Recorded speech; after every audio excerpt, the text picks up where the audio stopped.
Hello and welcome to our viewers on ASI News Broadcast, bringing you the latest top news for today. 2 more bodies found in ruins of burned Maryland mansion, 2 still missing. Investigators found the bodies of 2 more people in the charred remains of an Annapolis area mansion that burned to the ground earlier this week, bringing the number of dead to 4.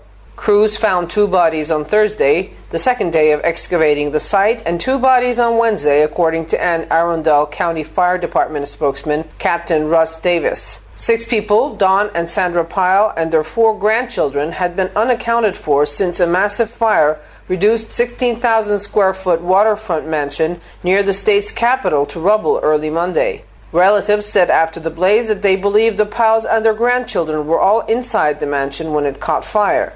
Investigators will not say whether the bodies found were those of adults or children, only that they are being sent to the office of the state medical examiner in Baltimore for identification. Family members of the Pyles said in a statement Thursday that they are grateful for the love and support they have received in the wake of the fire, and identified the 4 children they believe were killed as 2 sets of siblings, all between 6 and 8 years old. Fire officials said the fire spread quickly through the 7-bedroom, 7.5-bath mansion. Investigators said the home did not have a sprinkler system. Federal investigators from the U.S. Department of Alcohol, Tobacco, Firearm, and Explosives are assisting with the investigation. The cause of the blaze has not yet been determined.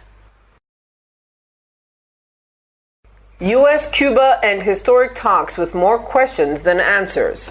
After a euphoric month that left Americans dreaming of holidays in Havana and Cubans imagining U.S. products at their corner stores, the first real effort at forging a new era was sobering. Much bitter disagreement still stands in the way of normal relations. Negotiations between seasoned Cuban diplomats and the highest-level U.S. delegation to visit the island in 35 years failed to produce a single significant agreement beyond the need for more talks. As Roberto Jacobson, America's top diplomat for Latin America, told reporters, it's very hard to say how exactly this will work. The 2 days of discussions were hyped starting hours after President Barack Obama declared in his State of the Union address that the new engagement effort had, quote, the potential to end a legacy of mistrust in our hemisphere and provided new hope for the future in Cuba, end quote. Yet by Friday, it appeared negotiators hadn't even advanced Obama's most basic objective: restoring diplomatic ties between the U.S. and President Raul Castro's government with full-fledged embassies in each other's capitals.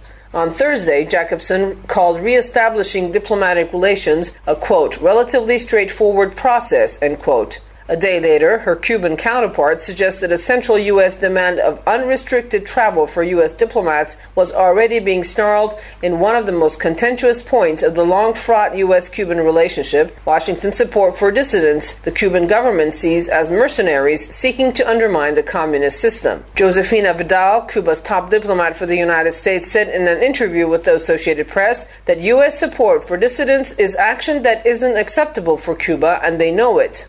Asked whether Cuba would allow U.S. diplomats to go where they want, she said, for Cuba, this consideration is associated with better behavior. At its most fundamental level, the U.S.-Cuba divide comes down to separate visions of where closer ties should lead. Jacobson said the U.S. goal is a Cuba that is free and democratic. Vidal outlined an entirely different idea, that of 2 states with deep differences but no economic or diplomatic restrictions, like the relationship the U.S. enjoys with China. I don't see why it is that difficult to have relations with Cuba, Vidal said. This disconnect surfaced several times this week.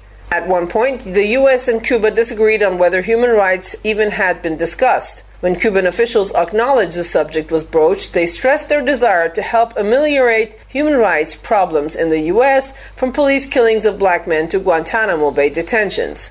Republican leaders in Congress take a different view and hold the power to end America's 54-year economic embargo of Cuba, the communist government's biggest desire.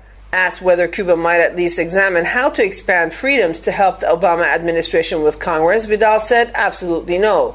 Change in Cuba isn't negotiable.